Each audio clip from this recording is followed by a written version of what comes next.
Ruchi, it's the GST compensation issue that we're going to be tracking now. And in that meeting that's coming up, we've learned that opposition states are continuing to maintain that the centre should borrow and make good the compensation shortfall. Take us through really what perhaps some of the options are that will be discussed at that meeting today.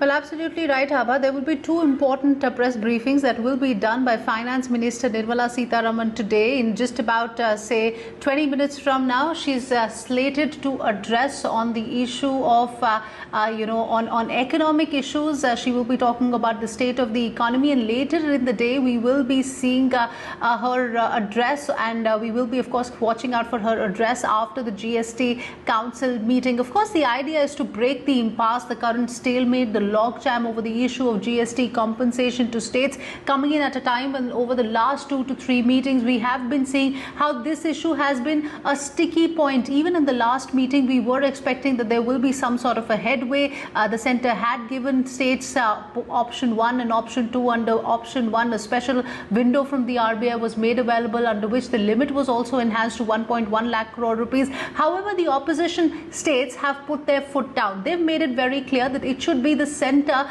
that should be borrowing funds and not the states. The centre, of course, on their part is now saying that it is not under the purview of the GST Council to decide who should be borrowing funds. So clearly you can expect fireworks in this meeting. In fact, I've been speaking to a whole host of state finance ministers from West Bengal, from Kerala, from Punjab, and the single point issue in this meeting that is going to be raised by the opposition parties, of course, will be that it should be the centre that should be making good the GST compensation shortfall. There is a wide possibility that there could be a call for division as well. If that happens, this will be the second time in the history of the GST Council, ever since GST was put into place, that there will be voting on any issue. The centre, of course, does not want voting to take place. I'm also given to understand that the position and the stance of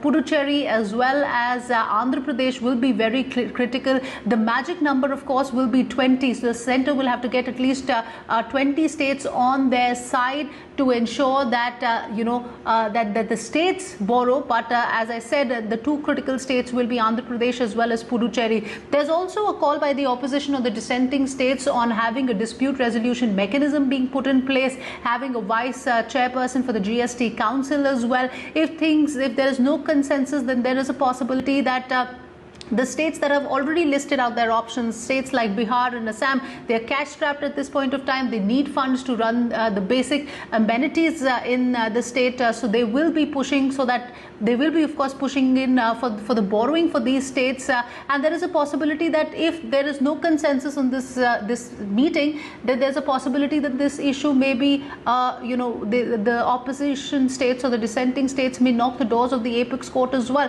So an important meeting to watch out for. Of course, the centre would want that this impasse gets resolved. There is some sort of a resolution to this. But of course, all eyes will be on the crucial meeting. It starts at 4 p.m. this evening. But before that, I think the markets, of course, will be watching out for Finance Minister Nirmala Sitharaman's address, Abha.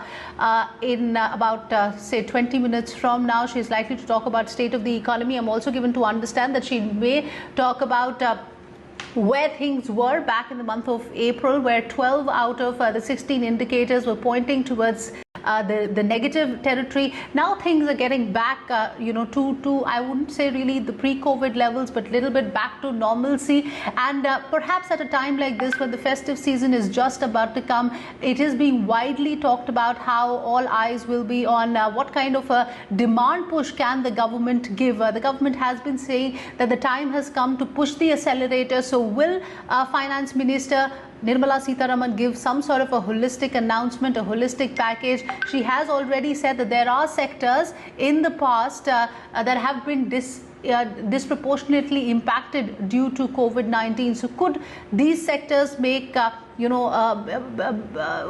could these sectors be the ones where the finance minister may talk about in today's press